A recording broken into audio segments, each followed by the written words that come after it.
किए नेबे नेपाल मध्यवर्तीकालीन सरकार नेतृत्व नेबाको मना कर काठमांडू मेयर बालेन शाह एवं पूर्वतन प्रधान विचारपति सुशीला कार्की उभय ओहरी जिबा परे कुलमान घिसिंग को जेएनजी मनोनीत करथिबा सूचना मिली। नेपाल विद्युत प्राधिकरणर ख्यातनामा मुख्य इंजीनियर हेउछंती कुलमान घिसिंग। नूतन निर्वाचन न हेबा पर्यंत से देश को परिचालना करबा संभावना रही। सुशीला कार्की मध्यवर्तीकालीन प्रधानमंत्री हेबा नै चर्चा जोर धरिथिबा बेले तांकु नै जेएनजी रे सहमति होई पारि नथिला एवं गोटे गोष्ठी तांकु विरोध करथिले। फଳରେ सुशीला एथुरु ओहरी जाइथिबा चर्चा हेउछि। सेपटे विक्षोभ रे मृतकଙ୍କ संख्या 34 को वृद्धि पाइछि। हजारु अधिक लोक मध्य आहत होइछन्ते। धीरे धीरे शांति फेरुथबा बेले तथापि अनेक स्थान रे कर्फ्यू बलवत्तर रहिछि। रास्ता रे किछि गाड़ी मोटर चलाचल आरंभ करिछि। अधिकांश शहर रे जवान माने संदिग्धଙ୍କ उपरे कड़ा नजर रखिछन्ते।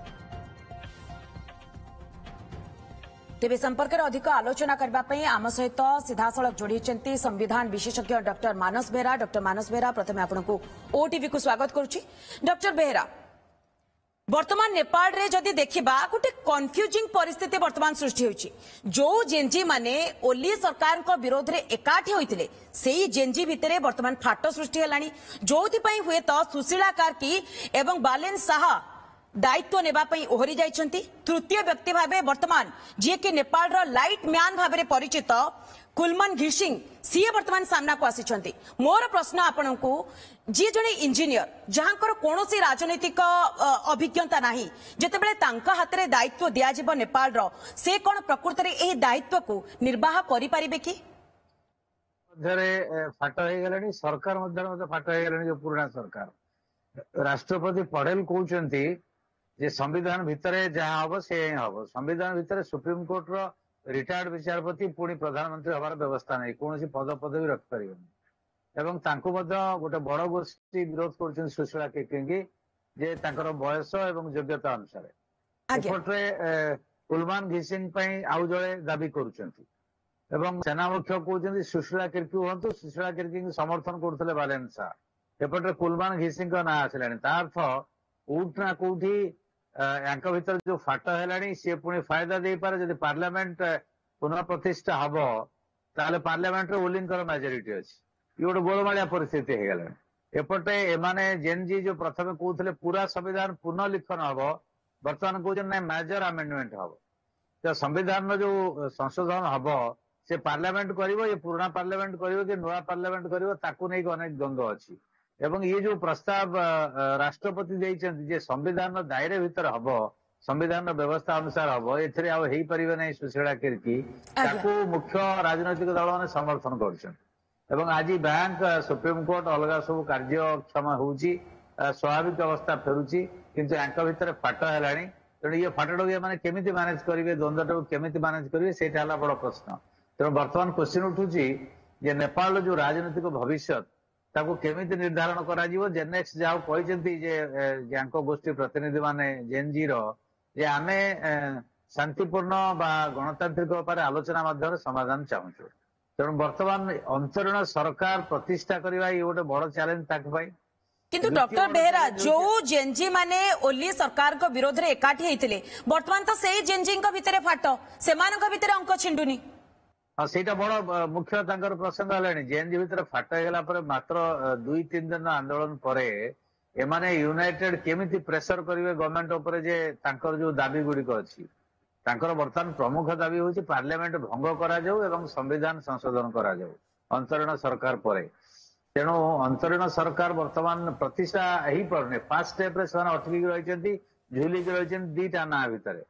तेणु किए हेबे वर्तमान ये गोटे बड़ क्वेश्चन हो सारा पर अंतरीण सरकार हम, पार्लियामेंट भांगे कि ना, पार्लियामेंट भांगार व्यवस्था संविधान ने अच्छी कि ना, यही प्रकार स्थिति रे ताकू केमी राष्ट्रपति कहते संविधान अनुसार हम, सेना मुख्य कहते ना अंतरीण सरकार आगे कर दियो। आउ जेएनजी रो डिमांड जोटा से भीतर दी भाग हो गला।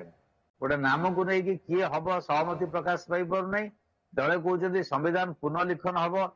किंतु मेजर कहते प्रेस कॉन्फ्रेंस कर गतकाली कहते संविधान संशोधन हम, मेजर संशोधन हम एवं गणतांत्रिक उपाय आलोचना हम। तेणु किसी पॉजिटिव डेवलपमेंट होती सहित जो अंतर्द्वंद एम कुआड़ को नब ये गोटे बड़ प्रश्न सृष्टि डॉक्टर बेहरा एठी भी प्रश्न उठुची जेतेबेले अंतरीण दायित्व जहां को कांध को भी जाउछे तो पूरा मंत्रिमंडल केमिति तयारी हबो केते दिन पई अंतरीण दायित्व से नेबे से नै भी किछि माने कोनो से कथा सामना को आसी पारु नहीं यार केमते समाधान हबो नहीं 90 दिन रखिए कि निर्वाचन को जीवे पार्लियामेंट भंग करेंगे ये स्टेज को सेमाने जाई नांती दाबी करूछंती कि स्टेज को जाई नांती वर्तमान प्रथम स्तर जोटा अंतरीण सरकार हबो अंतरीण सरकार आसिला पर प्रक्रिया गुड आलोचना माध्यम आरंभ हबो प्रथम स्टेप रो माने अटकेलेनी आगु को जाई परना तेणु ए माने जदी कन्सेंसस बिल्डअप न करिवे सहमति प्रकाश न करिवे ताहाले जो तत्व माने तांको विरोधी अच्छा सी पुणी तार फायदा नेबे पुणी राजनीति आरंभ हो तेणु ये गोमालिया परिस्थिति हम तेणु बर्तमान जेएनजी सहमति प्रकाश करवा उचित किए हम तांकर कैंडिडेट जदि सुशीला किरकी न होउचंती जोटा राष्ट्रपति कहते संविधान में तांकर हबार व्यवस्था नहीं जने रिटायर्ड सुप्रीम कोर्ट जज तेणु ये जेएनजी गोटे पराजय बोली धरनिया जो गोटे गोष्ठीर पुणी तांकर भीतर अंतर्द्वंद्व बढ़ाई देवार संभावना अच्छी जदि कुलमन घिसिंग होउछन जे इलेक्ट्रिक बोर्ड चेयरमैन थिले एवं दक्ष अफसर थिले ताकू सहमति प्रकाश करवा उचित ताकू बालेन साहेब पर्यंत समर्थन देई नाथि से सुशीला किरकी समर्थन देछन किंतु डॉक्टर बेहरा जेहेतु कुलमान घिसिंग होउछंती जणे इंजीनियर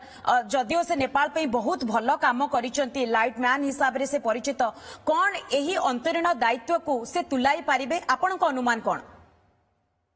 नहीं व्यक्तिगत से तुले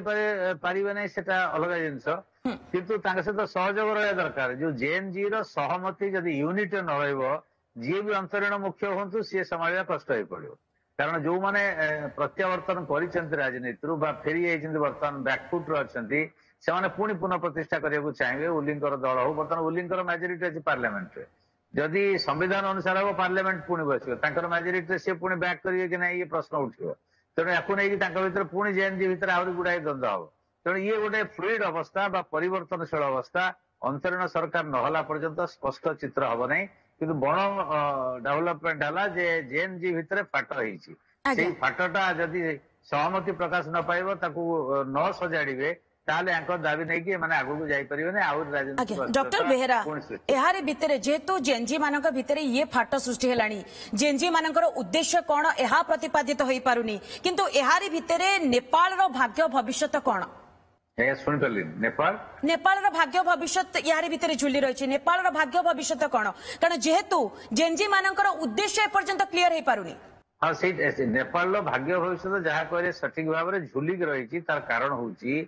मु जहाँ कहली प्रथम सोपान एमाने एपर्यंत चढ़ी पारना एवं ता भितरे राष्ट्रपति एवं सेना मुख्य वर्तमान राष्ट्रपति वर्तमान सेना मुख्य भितर मत पार्थक्य होती जे ये कहते संविधान व्यवस्था अनुसार जहाँ हम संविधान व्यवस्था हेले एथरे सुशीला किरकी तो हो पारे जी भी हेबे से संविधान नियम नाई सुप्रीम कोर्ट जज हेबे बोली तेणु यहाँ आहरी फाट सृष्टि करने उद्देश्य जेएनजी भितर से केमिति मैनेज करेंगे तापर जाई नेपाल भाग्य भविष्य कथा आसीबो किंतु